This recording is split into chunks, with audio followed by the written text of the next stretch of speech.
levels down here while they're running. But once he comes up, you see that shake, and the ball is not loose. It's an immediate foul. It's withholding the ball from play, and it's just a turnover. You don't check the stick. No, please don't check the stick. Okay? Yeah, it's, that's the way it is. They get one shot to pop it out. They get one shot to pop it out and go. Okay? And basically, if they're going to do, and a lot of guys are still doing a pinch and pop. They're just bringing it up, boom, and they got to go. I have one clarification about the pinch and pop. Are you allowed one step with it in the back? Normally, they clamp it, you have it in the back of the stick, and you have to pop it out once. But if they're moving, it's all you only have one step. It's got to come out, okay? And I'm gonna make it as simple as I can. It's got to come out in one fluid motion. Okay? Like I can't do this, okay? Get it in the back of my stick, protect it, and then step. Right. Okay? But yes, I will consider if I'm coming up and stepping, I'm going to give him pretty much till the second to get it out.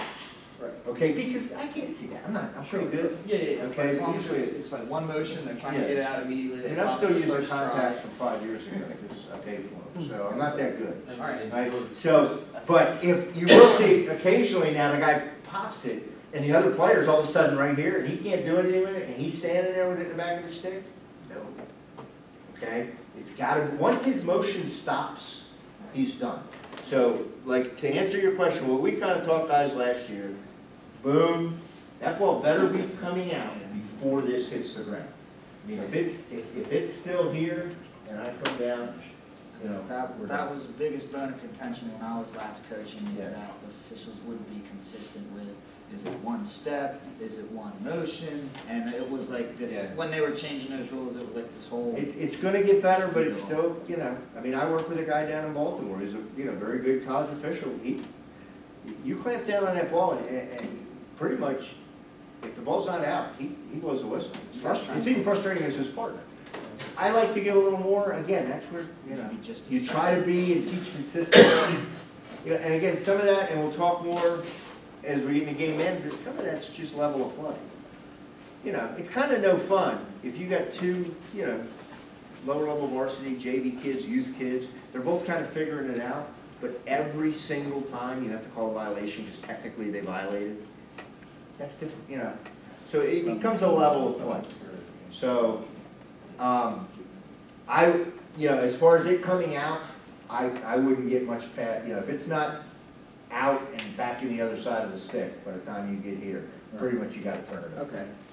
And we're going to talk next Sunday in a big group about consistency and trying to define that line.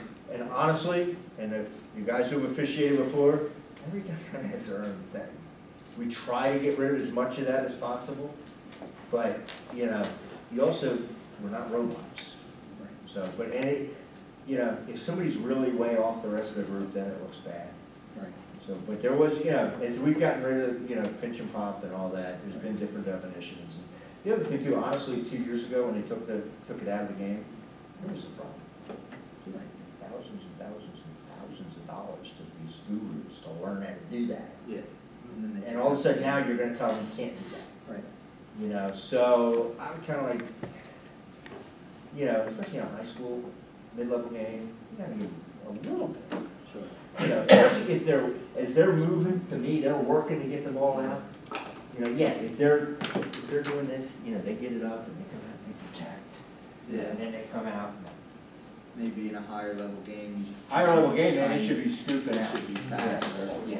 So if they're body blocking with you, with the other referees, it's a mechanics question, your partner might be able to catch that, or in the next face-off, would you change and maybe back out the opposite direction so you might see what that player... Yes, and maybe. Okay. Hopefully by that point in the face-off, and when we get to mechanics, you'll see a little bit more. So the other guy's supposed to be watching the wing players, and he's supposed to be watching everything going on around the face-off. When you say the other guy, is the referee doing that, or is the umpire doing that? One of the two of you is doing it. It's different. That's delegated to the pregame. Well, it's mechanics, and we'll go over. Yeah, we'll go over it. So basically, the referee always takes the first face off of the game. Okay. And then every time a goal is scored, basically in two-man mechanics, the old lead gives the ball to the old trail, he conducts the face-off. So we're alternating throughout the game who's taking the face-off. So you're on. Yeah. Okay. And we'll talk